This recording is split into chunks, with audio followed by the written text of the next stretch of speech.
En el siglo XIX, la vida en las calles de Londres era bulliciosa, ruidosa y brutalmente dura. Esta era la ciudad más grande del mundo, con su población disparándose de 1 a más de 6 millones solo durante el reinado de la reina Victoria. Las calles se agitaban con mercados y el tráfico tirado por caballos, mientras una neblina permanente de humo de carbón se cernía en el aire. Para algunos, la capital del imperio era un lugar de riqueza, invención y oportunidades. Para muchos más, significaba barrios bajos hacinados, trabajo interminable y la lucha diaria por sobrevivir. Este fue el mundo de Charles Dickens, que vivió y escribió en la ciudad misma. Caminó por sus callejones de noche, se inspiró en su gente y expuso la crueldad de las casas de trabajo, el trabajo infantil y la pobreza en novelas como Oliver Twist y Cuento de Navidad. Pero el Londres victoriano no era ficción. Esta era una ciudad a la vez brutal y viva. Un lugar donde la ambición y la desesperación caminaban de la mano, y donde el progreso y la pobreza estaban entrelazados para siempre. Una ciudad que rápidamente se convirtió en el corazón palpitante del mundo moderno. Bienvenidos a Ana Marta History, dando vida a fotografías históricas de todo el mundo para recordarnos cómo solíamos vivir, de dónde venimos y qué nos hizo ser quienes somos hoy. En este episodio, estamos reanimando fotografías de la vida callejera en el Londres victoriano.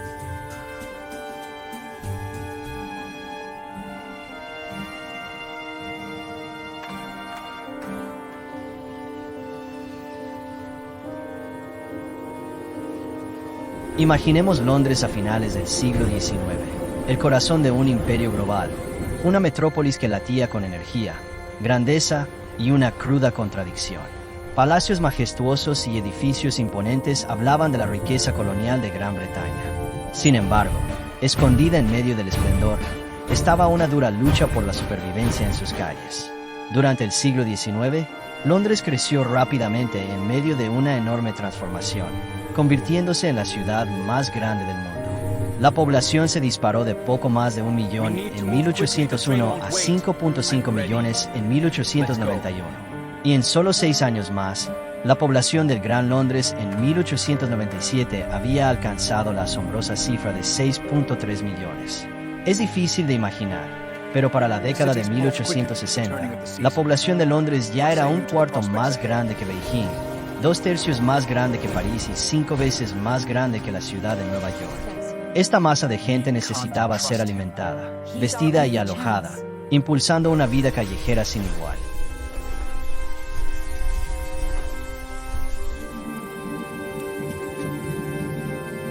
En 1878, el fotógrafo escocés John Thompson publicó Street Life in London, la vida callejera en Londres, años antes de que el fotoperiodismo fuera incluso una profesión reconocida. En las calles humeantes del Londres victoriano, Thompson se erigió como una figura revolucionaria al girar su lente hacia la gente marginalizada de la ciudad y la dura realidad de una metrópolis abrumada por su crecimiento. Muchos años antes de la fotografía documental social de Louis Inge y Jacob Riis al otro lado del Atlántico, Thompson buscó capturar a las almas olvidadas de Londres, en un momento en que los pobres eran ignorados y a menudo caricaturizados. Junto con el periodista radical Adolph Smith, Thompson se embarcó en un ambicioso proyecto: fotografiar a los ciudadanos de clase trabajadora y empobrecidos de las calles de Londres. El producto final se publicó en 12 segmentos mensuales y consistía en las poderosas imágenes de Thompson acompañadas de relatos detallados en los ensayos de Smith. A diferencia de los retratos de estudio comunes de la época, con sus poses estáticas y formulistas, los sujetos de Thompson fueron capturados en composiciones más naturales, en su propio entorno. Esto permitió al espectador ser testigo de las crudas realidades de la vida urbana en la década de 1870. Aunque las largas exposiciones aún requerían que el fotografiado hiciera una pausa, los sujetos aparecen más a gusto en su propio terreno, ya que el fotógrafo había acudido a ellos, y no al revés.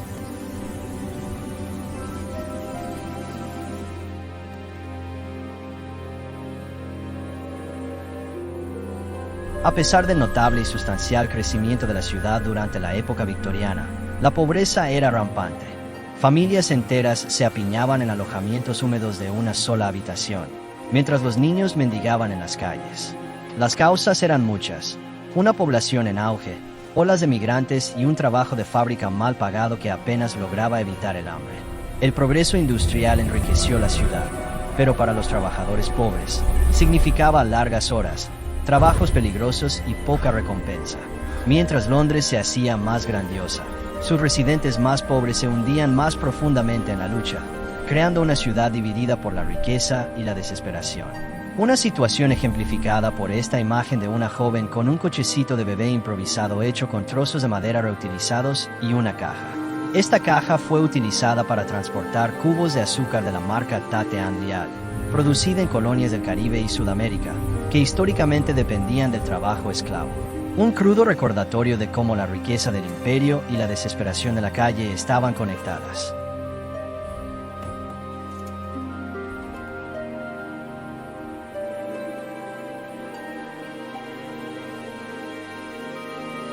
Muchos de los sujetos de Thompson fueron capturados realizando sus tareas laborales, revelando el pulso de la ciudad, como este conductor de carro de agua que hacía lentamente sus rondas por las calles polvorientas. Un oficio simple pero necesario que mantenía a la gran ciudad en movimiento. Al humedecer las calzadas, evitaba las nubes de tierra que, de otro modo, ahogarían el aire.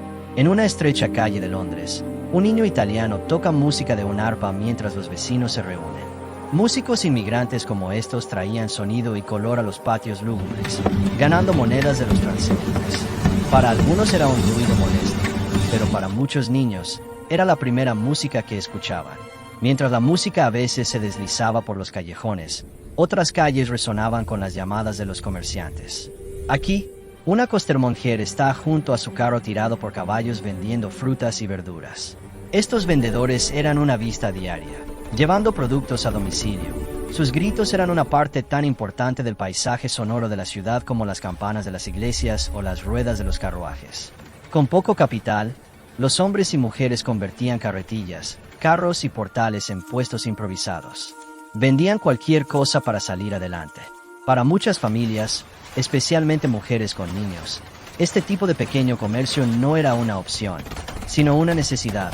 Una forma de sobrevivir en una ciudad donde el trabajo regular era escaso. Las ostras y los caracoles eran un alimento básico y barato de los pobres, vendido en carretillas y puestos callejeros. Por un penique se compraba un sabor amari. Para muchos, era la única proteína asequible en su dieta.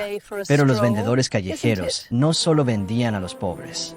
Caballeros con sombreros de copa usaban a los mismos comerciantes para comprar su pescado, con la única diferencia de que podían comprar esos artículos sin pensarlo dos veces. El niño que vendía el pescado, sin embargo, ni siquiera podía pagar lo más básico, como un par de zapatos. Desde la comida hasta la ropa, las calles estaban llenas de comerciantes que satisfacían las necesidades más básicas. Tiendas de segunda mano como esta en St. Giles ofrecían prendas gastadas a una fracción del precio de lo nuevo.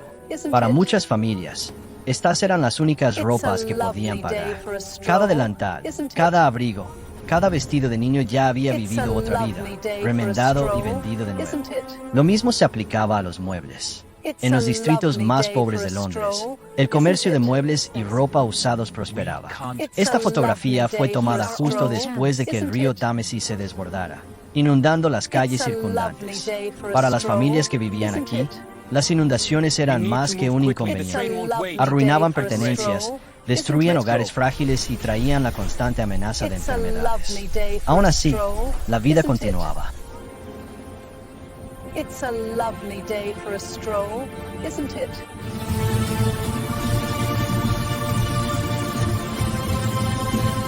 El Hansom Cab era el taxi del Londres victoriano, rápido y práctico. Los conductores se encaramaban a lo alto de sus asientos, esperando pasajeros. Para miles de cocheros, largos días detrás del caballo y el carruaje significaban una vida dura, pero constante, transportando los londinenses de un extremo de la ciudad al otro. No todos los oficios callejeros transportaban pasajeros. Algunos, como el cerrajero, vendían su habilidad tanto como sus artículos. En puestos improvisados en el pavimento, herramientas y repuestos estaban a la vista, mientras las reparaciones se realizaban al instante. En una ciudad donde pocos podían permitirse reemplazar una cerradura rota, hombres como este proporcionaban un servicio esencial. Más allá de los oficios, estaban las artes más silenciosas. Los rotulistas trabajaban a mano, pintando cada letra con cuidado. Su trabajo daba voz a los comerciantes que dependían de un cartel bien hecho para captar la atención. Y cuando la pintura estaba seca, eran hombres como este quienes llevaban el mensaje. Conocidos como hombres valla, caminaban por las calles luciendo anuncios y repartiendo volantes. A menudo eran objeto de burla, pero era uno de los trabajos peor pagados de la economía callejera de Londres. También mal pagado y entre los más duros y peligrosos estaba el oficio de desollinador. Armados con cepillos y varillas, limpiaban el hollín de las chimeneas. Muchos tomaban asistentes infantiles, lo suficientemente pequeños como para arrastrarse dentro de los conductos más estrechos. Era un trabajo sombrío y sucio, pero para algunas familias era la única forma de conseguir comida. En las esquinas de la ciudad, los limpiabotas se ganaban la vida lustrando los zapatos de los transeúntes. Este niño probablemente no tenía licencia, ya que incluso el derecho a lustrar botas requería una tarifa anual que muchos no podían pagar. Para innumerables niños, el oficio ofrecía unos pocos peniques al día, lo justo para mantener a raya el hambre.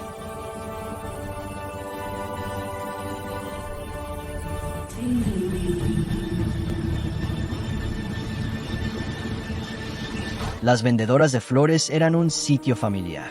Sus cestas se llenaban antes del amanecer en Covent Garden, el gran mercado mayorista de Londres. Desde allí, el comercio se extendía a cada callejón y esquina, llevando un toque de color incluso a los distritos más pobres. En Clapham Common, un fotógrafo callejero prepara su cámara para capturar un retrato familiar. Por solo unos peniques, las familias trabajadoras podían llevarse a casa un recuerdo, algo antes reservado solo para los ricos. Thompson capturó esta imagen de un supuesto médico callejero vendiendo remedios para la tos. Muchas de estas curas eran poco más que azúcar y menta. Sin embargo, se vendían con la promesa de prevenir enfermedades. En una época de saneamiento deficiente, encontraban clientes ansiosos entre los pobres. Los médicos no eran los únicos que intentaban ganar dinero a domicilio. Los traperos recorrían las calles, comprando o cambiando retazos de tela, huesos o metal. Estos desechos se vendían para su reutilización, alimentando una economía donde nada se desperdiciaba.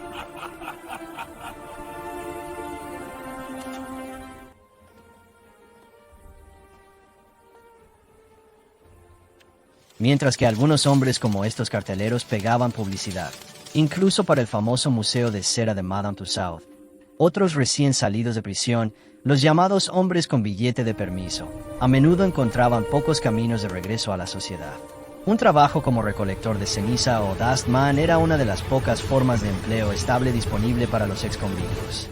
Las epidemias de viruela golpearon Londres repetidamente, y los desinfectores públicos se enviaban a las calles, armados con carretas y productos químicos. Su lúgubre trabajo era un recordatorio de cuán frágil podía ser la salud. Vemos familias que dependían unas de otras, dirigiendo pequeños talleres juntas, a jóvenes que buscaban escape en el reclutamiento militar, y a las familias itinerantes que acampaban en las afueras, para quienes la ciudad era un lugar de comercio y paso.